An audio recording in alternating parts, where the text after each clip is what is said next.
is up, YouTube family? Thank you guys for tuning back into Wilburn Reactions. My name is Chod. This is my wife D, and we are back with another great reaction video. D asked me the other day, I think it was like last week.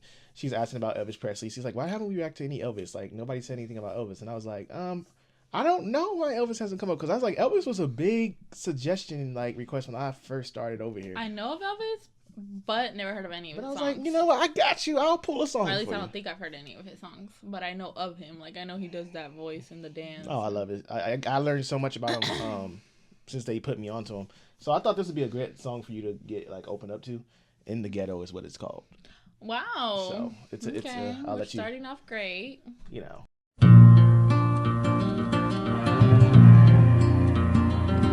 As the snow flies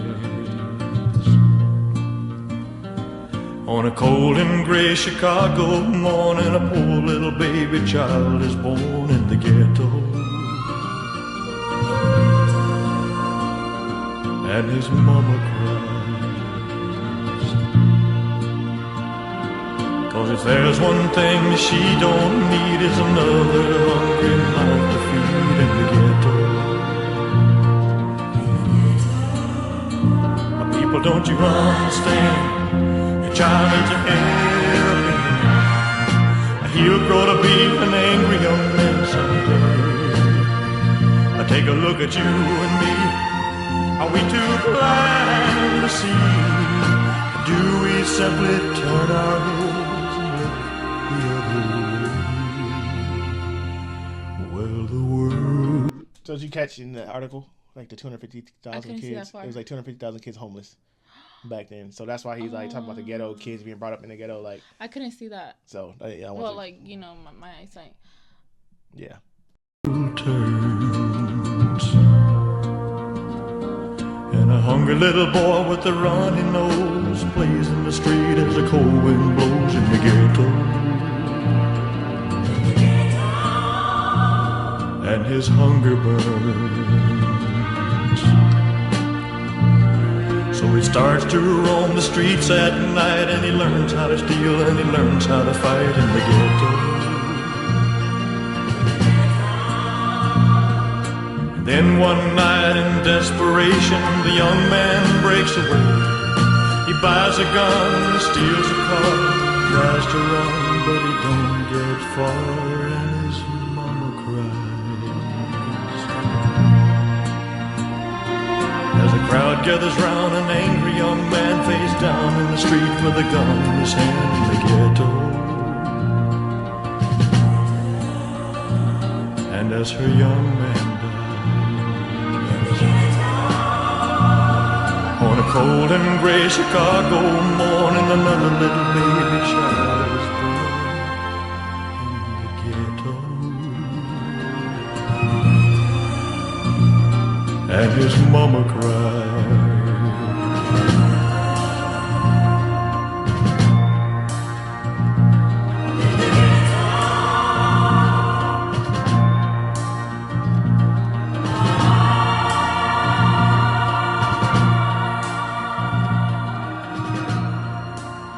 So there's your first. I told Chod, I feel like, don't judge me. It's just a little thing, you know. I feel like his voice not resembles, but it kind of sounds like Johnny Cash's. Like I could see them, like, because Chod said, I want to say Elvis was before him though. Yeah, Elvis was before him. So it's like, what if like Johnny was a big fan of Elvis and like he took on that voice or that type of music. So Don't I feel quote like me on that though. Let me see. No, I'm saying when he was born. That hurt. So Elvis was born in 35, and then Johnny was born in. But I'm saying, like, what if he like really liked him and he took onto his style or his technique or whatever? But oh no, Elvis. I mean, Cash was born before Elvis, 3 years. So they so same then era. It could be vice versa. But in general, like I feel like I kind of get that voice of Johnny in there, because now that I think about it, like when Johnny sings. Well, you got to think. I think back then too. You got to think singers that came up. Some of them did have similar styles because like that was the era. Like the 60s. If you listen to a lot of 60s singers, they kind of had all that so this same. Is considered 60s? I don't know when this song came out. It could be the 50s, 60s. You got to think in that era. This probably is the 60s because 35, so he would be 25 in the 60s. So yeah, it had to be around the 60s. you got to think, you know, a lot of those styles, they kind of had like similar styles. You know, it was like it's like they had a sound. The 60s had a sound, the 70s had a sound, the 80s. So all these singers kind of had a sound already to them because I was there. My favorite? 70s and 80s by far. Like, but if I had to pick one, I'd probably go 80s. The 70s is cool, but 80s I probably had to roll with. I just like their style. Like, I like the 70s music because it was like the disco era and the dancing, the dressing. But I like the 80s because a lot of stuff changed in the 80s. Like, it was like they had their own personality to them. Yeah. So I'd rather come through either or though. I like the 70s and 80s though. But the 60s had the best singing. Yeah, I like I like the simpleness of it and like the song. It just, as I was asking Chad, I was like, is this considered like his like little, you know, storytelling because he went through it or he lived in it? In the ghetto.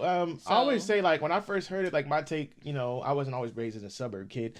My first years I was 11 too. I was about 11. You know, I was brought up in the ghetto until we moved, you know, to the east side. You know, moving on up. You know.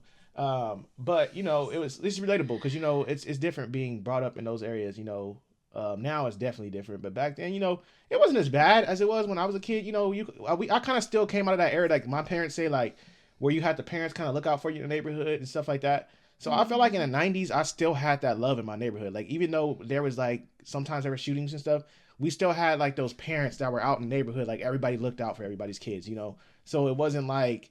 I think now that's gone. You know, I don't think there's that like parents looking out for kids. I think it's so bad now. It's to the point it's like, no, we just want to stay in the house. Like, no coming out. You know, it's getting that bad. At least in our Bakersfield, it's getting that bad. But you know, it's just when music like that I think is made, it's definitely it hits a part for I think kids who are in the ghetto. Like, and if they hear something like this, like to know like, hey, somebody made it out. You know, I think it's always a good story to hear things like this. Sing about it. If he went through it, that's amazing that he could sit here and make a song about it. So be like, oh, you're not the only one. Yeah. Like, yeah, I might be famous and popular now, but it's like, oh, I know where I came from. Like he can relate to them. So I feel like that's beautiful. I think the negative outweighs the good in the ghetto. You know, I think. They don't tell enough stories of how many people actually made it out. It's always how many people stayed in. Or the good people in it. You know, how many people just stayed in it. Like your grandma. Like, some people just don't want to leave it. Yeah, but I'm saying, like, they don't, like, even the stories, like, you got singers, athletes, even not that, like, doctors, lawyers, like, people who actually make it out. And you will hear, like, a book or something come out, like, oh, this lawyer made it out. Like, they don't tell enough of it. Like, there's ways to get out of this, you know, neighborhood, you know. Yeah, it's always like, oh, yeah, I'm stuck here. You know, or we're stuck in, you know, there's ways out. And I think...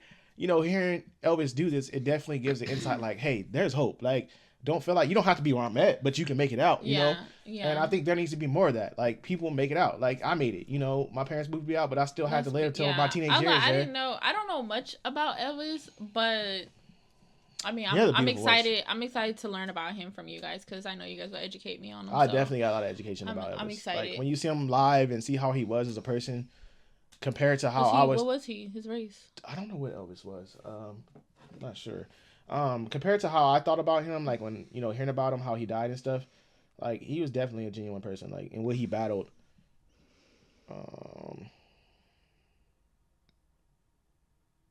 It's an American singer.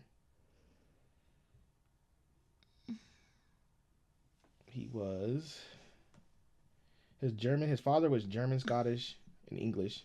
His mother was Scotch-Irish with French-Norman ancestry. Jesus. So he had... That's a lot. Something in his bloodline. He had a lot in his bloodline. Yeah. But that's the first song, you know? I just want to give you like a... But you'll see his fun stuff when he dances and does all that. I know, I've always seen the dance. Like, that's... So I think that's the only thing I know is you'll see when he kissed like 20 girls in the audience. Ew. No, don't say that. They will get it. They will come for you. Back in the day, Elvis was that man. They said, you let him kiss the lips. You know, you got to get a kiss by Elvis. What if they were married? They said it was Elvis. It was Elvis. You gotta let it go. So I said that too. They said nope, that's Elvis. You gotta, you know, it was Elvis. Take him for the team. Yeah. I guess. So they said if Elvis walked up there and gave you, you know, it wasn't like nasty. He just gave him a peck. It wasn't like it was like I'm tonguing you down. No, he was just like. So it was more or less like, you know, you got okay, that's different. I thought he was like making out with. So when they explained it to me, I was like, okay, I guess it makes sense. I mean, it was Elvis. Like I'm like, okay, he was the king. You know, you gotta. It's like Michael. You know, you run on stage, they're like, oh, it's Michael Jackson. You know. He's stupid. But. Thank you guys for tuning back in. Don't forget to like, subscribe, share, and we'll see you in our next video.